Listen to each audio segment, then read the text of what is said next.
আমরা খুব স্বপ্ন নিয়ে 5 তারিখ এই দেশটা একটা নতুন জন্ম দিয়েছিলাম, একটা নতুন করে আবার যে গড়ে ওঠার যে প্রত্যয় সেটা ব্যক্ত করেছিলাম 5 তারিখের পরপরই। কিন্তু সেই স্বপ্নটা যদি জানতাম যে আওয়ামী লীগের নামের সাথে বা শেখ হাসিনার নামের সাথে শেখ মুজিবের নামটাও হারিয়ে যাবে, বা মুক্তিযুদ্ধের সাথে যারা জড়িত বিশেষ করে তাজউদ্দিন আহমেদ, সৈয়দ নজরুল ইসলাম, বিশেষ করে মুক্তিযুদ্ধের যারা পিলার বলে থাকি বা মুক্তিযুদ্ধের অবিসংবাদিত নেতা আমরা বঙ্গবন্ধু শেখ মুজিবুর রহমান বা জিয়াউর রহমান, এই নামগুলো যদি হারিয়ে যাবে বা এই নামগুলোকে কেউ মুছে দিবে এমন যদি জানতাম, আমরা কিন্তু 5 তারিখের যে অভ্যুত্থানটা বা 5 তারিখের যে আন্দোলনটা সেটাতে কোনোভাবেই সমর্থন দিতাম না।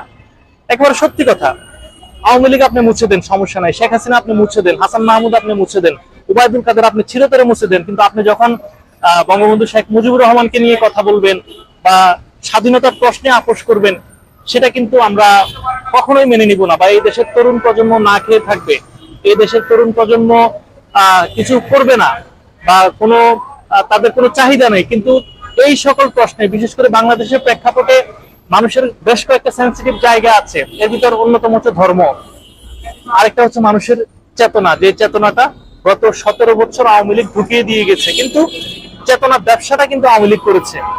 আপনার ভিতরে চেতনা আছে, ধর্মীয় চেতনা, মুক্তিযুদ্ধের চেতনা, সব চেতনাই আছে, কিন্তু ব্যবসাটা কিন্তু আলটিমেটলি আওয়ামী লীগ করছে। ঠিক সেই কারণে আমরা আওয়ামী লীগকে পিটিয়ে বিদায় করেছি 5 তারিখে। ঠিক তারপর আমরা দেখতে পাচ্ছি যে গতকালকে শেখ মুজিব সহ প্রায় 300 থেকে 400 জন মুক্তিযোদ্ধারকে সহযোগী মুক্তিযোদ্ধা হিসাবে তাদেরকে গণ্য করা হচ্ছে। এটা আমাদের জন্য চরম লজ্জাজনক। এটা শুধু আমার জন্য না, আমি এজ এ পার্সন হিসেবে না, এটা শহীদ প্রেসিডেন্ট জিয়াউর রহমানের জন্য কিন্তু চরম লজ্জাজনক। আপনাদের মনে আছে কিনা জানি না, যখন আওয়ামী লীগ সরকারের আমলে জিয়াউর রহমানের বীর উত্তম খেতাবটি বাদ দেওয়া হয়েছিল, বা বীর উত্তম হিসেবে জিয়াউর রহমানের যে মুক্তিযুদ্ধের খেতাব সেটি বাদ দেওয়া হয়েছিল, তখন কিন্তু আমরা প্রতিবাদ করেছিলাম যে জিয়াউর রহমান যদি বীর উত্তম না হয় তাহলে শেখ মুজিবও মুক্তিযোদ্ধা না, বা শেখ মুজিবই তো জিয়াউর রহমানকে এই খেতাবটা দিয়েছিল। তো এইরকম একটা জায়গা থেকে যখন সেই 17 বছরের সময়কালে আমরা প্রতিবাদ করেছি, অনেক সময় অনেক কিছুতে সরকারের সাপোর্টও দিয়েছি, একজন সাধারণ মানুষ হিসেবে কিন্তু আমরা শুধু সবসময় যে প্রতিবাদ করেছি বিষয়টা এমন না, আমরা আওয়ামী লীগের অনেক কিছুতে সাপোর্টও দিয়েছি। সেই জিনিসটা অস্বীকার আমি করতে পারবো না, বা আপনি অস্বীকার করতে পারবেন না। গত 17 বছরে আওয়ামী লীগকে কোনো না কোনো ভাবে সাপোর্ট করেন নাই, বা কোনো না কোনো ভাবে তাদের ভালো কিছুর সুনাম করেন নাই এমন লোক খুব কম পাওয়া যাবে। আমরাও করেছি অনেক কিছুতে, কিন্তু তাদের বেশ কিছু জিনিসের প্রতিবাদও করেছি।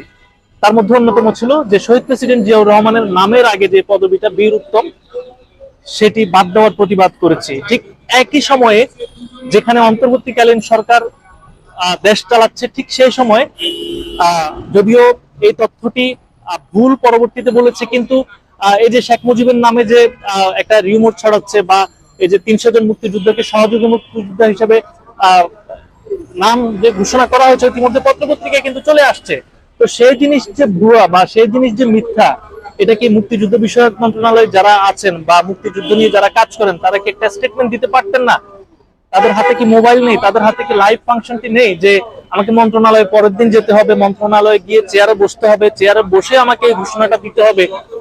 এমন অথর্ব মন্ত্রণালয়, এমন অথর্ব মন্ত্রী আমরা চাই না। আমি কারো নাম উল্লেখ করতে চাই না, কারণ এখানে যারা যারা কাজ করতেছেন সবাই অধিকাংশ অথর্বের পরিচয় দিচ্ছেন। এই যে এই বিষয়গুলো, বিশেষ করে টাকার যে বিষয়টা, আপনাদেরকে টাকা চেঞ্জ করার এই সংস্কারের দায়িত্ব কে দিয়েছে? আমরা যদি জানতাম যে অন্তর্বর্তীকালীন সরকার 9 মাসের মাথায় টাকা চেঞ্জ করার জন্য সংস্কার করবে বা টাকা চেঞ্জ করার সংস্কার করবে, আমরা তো তাদেরকে এই দায়িত্ব দিতাম না।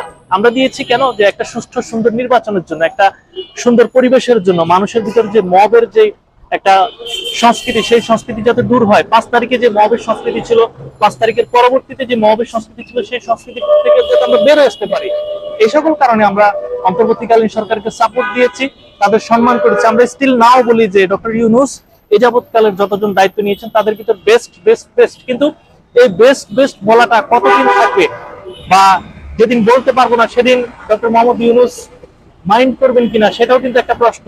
কারণ আমরা তো কারো সুনাম করার জন্য বা প্রশংসা করার জন্য সবসময় থাকবো না, বা সবসময় প্রশংসা করতে পারবো না। তো এই জিনিসটি খুব খারাপ লেগেছে।